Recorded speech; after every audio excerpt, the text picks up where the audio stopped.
Welcome back guys, आपका फिर से स्वागत है एक नई क्लास के साथ। और जिसमें आज हम बात करने वाले हैं बेसिक एग्रीकल्चर के बारे में। बेसिक एग्रीकल्चर से जो क्वेश्चंस आपसे पूछे जाते हैं उनको यहाँ पर लिया गया है। तो एक शॉर्ट क्लास रहेगी आज की, तो इसे आप पूरा ज़रूर देख लें, जिससे कि यहाँ पर आपके जो भी क्वेश्चंस कराए जाएंगे वो वीडियो के साथ ही आपको कवर हो जाएंगे। ठीक है, तो सबसे पहले अगर हम बात करना चाहिए तो इसमें आपसे पूछा गया है कि राजस्थान राज्य में कितनी कृषि जलवायु क्षेत्र है।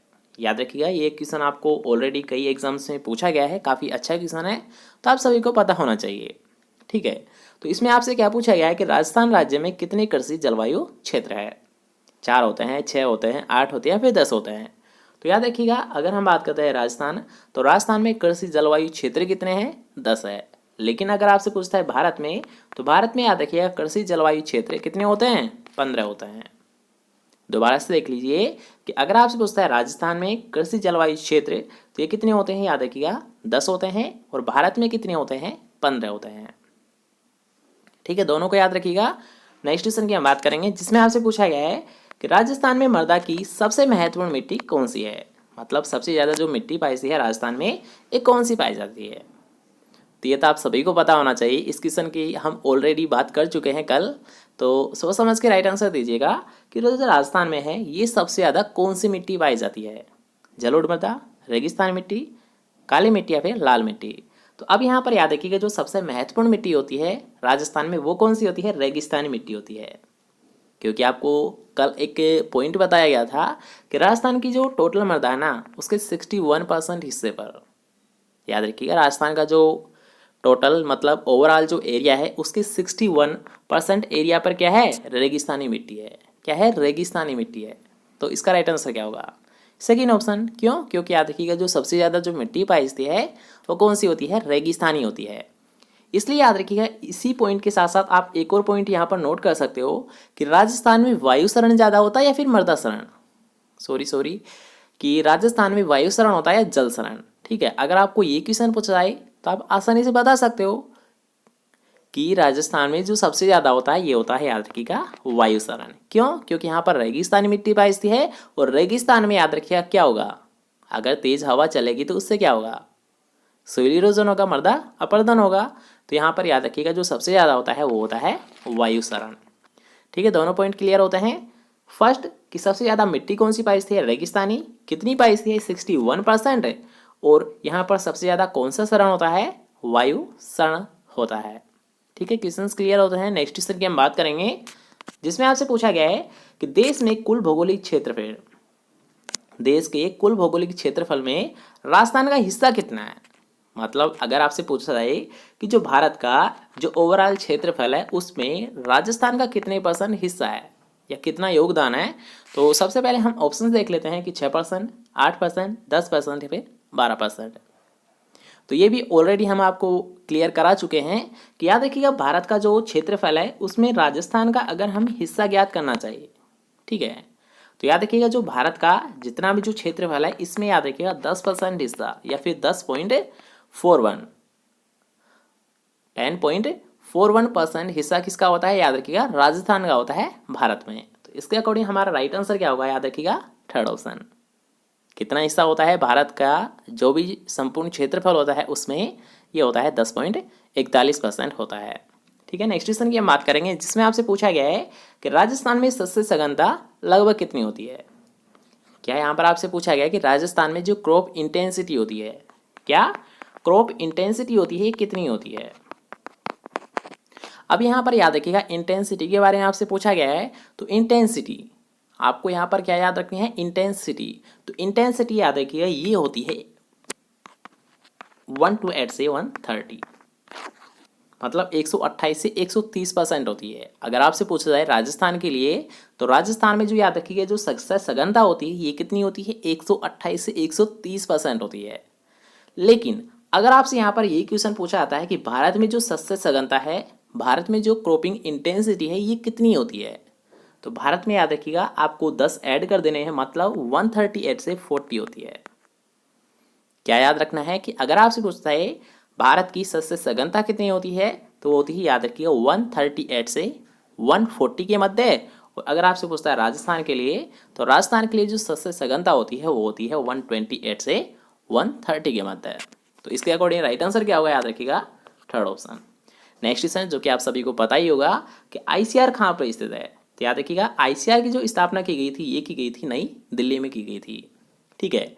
और आईसीआर की स्थापना कब की गई थी ये तो आप सभी को ही पता होगा, अगर नहीं है तो आप इसे एक बार नोट कर ले कि 16 जुलाई 1929 को आईसीआर की स्थापना कहाँ पर की गई थी, नई दिल्ली में की गई थी। कब की गई थी, 16 जुलाई 1929 में की गई थी। और अगर आपसे पूछता है आईसीआर दिवस कब मनाया जाता है, आईसीआर दिवस कब मनाया जाता है, तो याद रखिएगा आईसीआर दिवस ये मनाया जाता है 16 जुलाई को मनाया जाता है। कब मनाया जाता है, 16 जुलाई को मनाया जाता है, ठीक है। याद रहेगा, दोबारा से देख लीजिए तीनों पॉइंट को, तीनों ही याद रखिएगा, आपको एग्जाम में देखने को मिल जाते हैं कि आईसीआर की स्थापना कहाँ पर की गई थी, नई दिल्ली में की गई थी।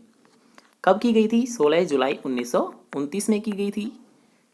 आईसीआर दिवस कब मनाया जाता है, याद रखिएगा 16 जुलाई को आईसीआर दिवस मनाया जाता है, ठीक है। तीनों पॉइंट क्लियर होता है। नेक्स्ट क्वेश्चन की हम बात करेंगे जिसमें आपसे पूछा गया है कि चावल की संकर किस्म कौन सी है, चावल की संकर किस्म कौन सी है। तो अब यहाँ पर याद रखिए आपसे क्या पूछा गया है, हाइब्रिड वेराइटी। तो हाइब्रिड वेराइटी कौन सी होती है, याद रखिएगा ये होती है PRH10 होती है। कौन सी होती है, PRH10 होती है। नेक्स्ट क्वेश्चन की हम बात करेंगे जिसमें आपसे पूछा गया है कि भारत में किस फसल में GM किस्मों को व्यापारिक रूप से उगाया जाता है। यहाँ पर क्या पूछा गया है कि ऐसी कौन सी फसल है जिसकी GM फसलों को, GM किस्मों को जेनेटिकली मॉडिफाइड, GM की फुल फॉर्म क्या है यहाँ पर, याद रखिएगा जेनेटिकली मॉडिफाइड मतलब रूपांतरित फसलें, रूपांतरित फसलें। अब रूपांतरित फसल होती कौन सी है, जैसे कि एग्जाम्पल के तौर पर अगर हम बात करना चाहिए, आपने पढ़ा होगा BT कॉटन, पढ़ा तो है ना, BT कॉटन क्या होता है। तो याद रखिएगा BT कॉटन याद रखिए एक रूपांतरित फसल का ही एक एग्जाम्पल है, एक उदाहरण है। क्यों, क्योंकि उसमें याद रखिएगा BT जीन को ट्रांसफ़र किया गया है।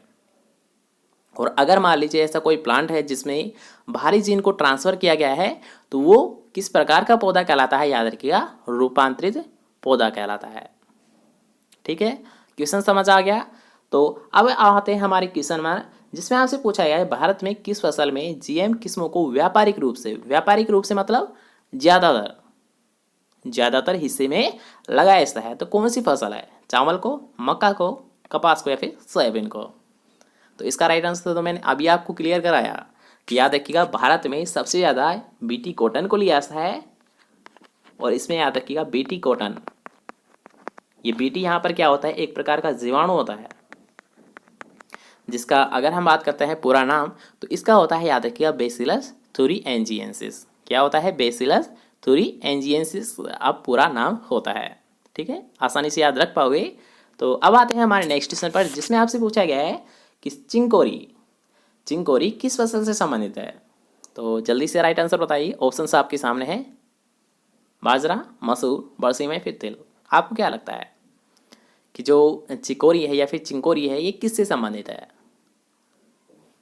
सबसे पहले आपको यहाँ पर मैं आपको बता देता हूँ कि जो चिंकोरी है ये एक प्रकार का वीड है, एक प्रकार का खरपतवार है, ठीक है। आपने पढ़ा होगा जो प्लांट पैरासाइटिक वीड होते हैं, प्लांट पैरासाइटिक वीड होते हैं उनमें भी आपने पढ़ा होगा, या फिर आप ऐसे मान सकते हो कि चिंकोरी या कासनी। अब तो बता दीजिए कि चिंकोरी को कासनी बोलते हैं और कासनी किस में लगता है, बाजरा में लगता है, मसूर में लगता है, बरसीम में लगता है, फिर तिल में लगता है। तो याद रखिएगा जो कासनी है ये लगता है बरसीम में, मतलब ये जो राइट आंसर रहेगा थर्ड ऑप्शन, कासनी किसका खरपतवार होता है, बरसीम का खरपतवार होता है। नेक्स्ट क्वेश्चन की हम बात करेंगे जिसमें आपसे पूछा गया है कि उत्पादन की दृष्टि से भारत की सबसे महत्वपूर्ण तिलहनी फसल कौन सी है। तो याद रखिएगा उत्पादन की दृष्टि से अगर हम देखना चाहिए कि क्या भारत की सबसे महत्वपूर्ण दलहनी फसल कौन सी होती है, तो वो कौन सी होती है, याद रखिएगा वो होती है सोयाबीन होती है। कौन सी होती है, सबसे पहले याद रखिएगा क्वेश्चन को ध्यान से समझिए कि भारत की पूछा गया है। अगर यहाँ पर आपको राजस्थान की पूछा था तो राजस्थान का याद रखिएगा सरसों होता, लेकिन भारत की सबसे महत्वपूर्ण तिलहनी फसल कौन सी होती है, वो होती है याद रखिएगा सोयाबीन होती है। यहाँ पर इस क्वेश्चन को थोड़ा सा चेकआउट करना पड़ेगा, वैसे मेरे को यहाँ पर लग रहा है इसका राइट आंसर फर्स्ट होगा, ठीक है। लेकिन आगे एक बार ज़रूर कमेंट सेक्शन में बता दें कि इसका राइट आंसर क्या होगा, आपको क्या लगता है कि राइट आंसर क्या है। वैसे यहाँ पर ये याद रखिएगा ये जो क्वेश्चन है यहाँ से पुटअप किया गया था इसमें इसका सोयाबीन है, लेकिन इसका राइट आंसर शायद सोयाबीन नहीं है। आप एक बार इसे चेकआउट कर ले, मेरी दृष्टि से इसका जो राइट आंसर रहेगा याद रखिएगा मूंगफली होगा, क्योंकि भारत की जो तिलहनी फसल होती है ये होती है मूंगफली, और राजस्थान की जो प्रमुख तिलहनी फसल होती है वो होती है सरसों। ठीक है, इसलिए आप एक बार इसे चेकआउट जरूर कर ले। जब तक हम नेक्स्ट क्वेश्चन की बात करेंगे कि पादपों को कितने आवश्यक पोषक तत्वों की आवश्यकता होती है, तो याद रखिएगा पादपों को कितने आवश्यक पोषक तत्व है। तो याद रखिएगा सबसे पहले तो इनको 16 पोषक तत्वों की आवश्यकता थी, लेकिन एक 17वां पोषक तत्व और खोजा गया है निकिल, इसलिए 16 प्लस निकिल को जोड़कर अब मतलब प्रेजेंट टाइम में जो पौधों को आवश्यकता होती है पोषक तत्वों की वो कितनी मानी गई है, 17 मानी गई है। अगर आपसे पूछा है याद रखिएगा वर्तमान में मतलब अब जो आपकी रिसेंटली जो भी एग्जाम्स होती है या फिर कोई सी भी एग्जाम होगी तो उनमें याद रखिएगा आपका राइट आंसर क्या माना जाएगा, 17 है। क्यों? क्योंकि याद रखिएगा 16 पहले पोषक तत्व थे, निकिल को 17वां पोषक तत्व खोजा गया है, इसलिए याद रखिएगा निकिल प्लस 16 जुड़कर 17 पोषक तत्व पौधों के लिए आवश्यक माने गए हैं। ठीक है, याद रख पाओगे। नेक्स्ट क्वेश्चन की हम बात करेंगे जो कि आज का हमारा लास्ट क्वेश्चन है कि अमोनियम सल्फेट में सल्फर की मात्रा कितनी होती है। अमोनियम सल्फेट में सल्फर की मात्रा कितनी होती है, 18%, 22%, 20% या फिर 24%।